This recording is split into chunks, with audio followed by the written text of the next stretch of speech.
In nature, every living thing is connected. From the smallest grass to the biggest predator, everything depends on something else for survival. This connection is called the food web. It all begins with the sun, the main source of energy for life on Earth. Plants use sunlight to make their own food through photosynthesis. That's why plants are called producers, because they produce energy for others. Now along comes a grasshopper. It eats the plant and gains energy. Next, a frog eats the grasshopper. Then a snake eats the frog. And finally, an eagle swoops down to eat the snake. This single line of energy transfer is called a food chain. But in real life, things aren't so simple. Animals don't just eat one kind of food, they eat many. So when many food chains connect together, they form a food web. For example, a frog may eat grasshoppers, but also mosquitoes or flies. A snake might eat frogs, rats, or even birds.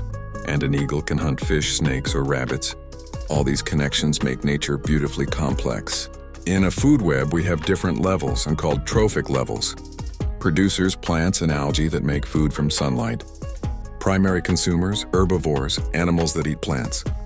Secondary consumers, carnivores, animals that eat herbivores. Tertiary consumers, top predators like lions, tigers, and eagles.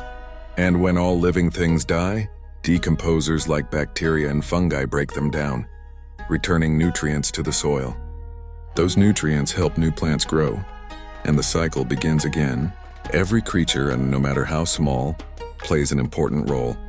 If one species disappears, it affects the entire web. For example, if snakes are gone, the number of frogs will increase, and they'll eat too many insects. That will damage crops and disturb nature's balance.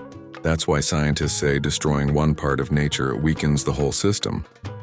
The food web is not just science, it's the story of life itself, a story of balance, energy, and connection. And we humans are also a part of this web. So the next time you see a plant, an insect, or even a bird, remember it's not alone. It's a thread in the web of life.